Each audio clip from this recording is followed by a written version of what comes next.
Sir Topham Hatt's engines are proud of how useful they are. It makes them feel important, but none of them feels more important than Gordon. Watch out, Gordon wheezed. You'll get my paint all sooty. Pulling trucks is a sooty job, teased Salty, but then you wouldn't know. Of course not, Gordon huffed importantly. Express engines don't pull trucks. It wouldn't be dignified. Dignified? Puzzled Percy. What's that? Dignified, Gordon corrected. It means that someone's too big for his buffers, teased Salty.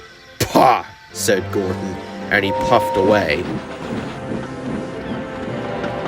That evening, fog covered the island of Sodor. Everything slowed down, and soon the docks were packed with waiting trucks. This caused confusion and delay.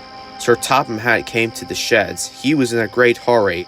James, Jock, and Percy, he said, you must go to the docks immediately. Yes, sir, they whistled.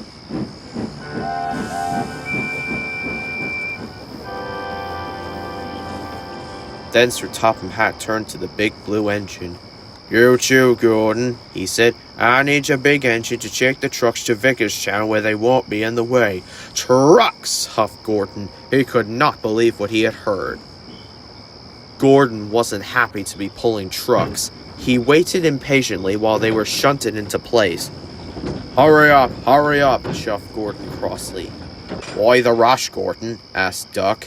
If I must pull trucks, then I'll show Salty how an express engine pulls trucks, Gordon huffed. Careful, Captain, Salty tooted. You don't want to get too big for your buffers. But Gordon ignored Salty.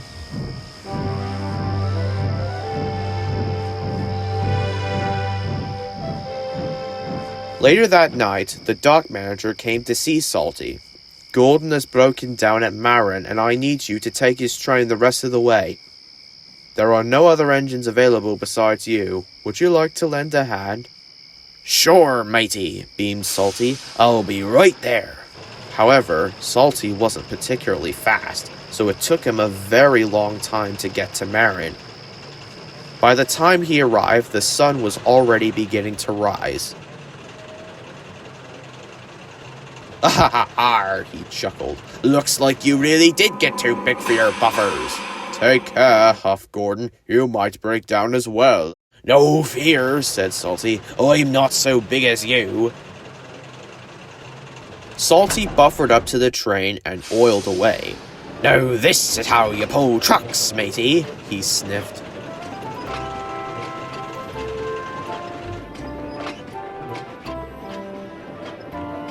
Meanwhile, up the line, the signalman had dozed off and left the point switched to an old branch line.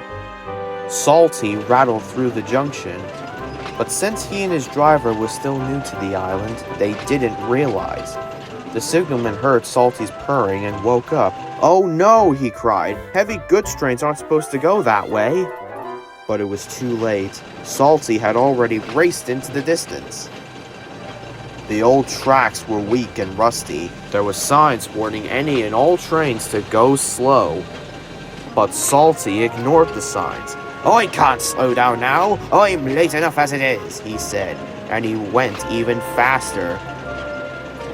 The branch line couldn't take his weight, and the rails buckled. Our help! Salty cried as he slid off the tracks and into a field.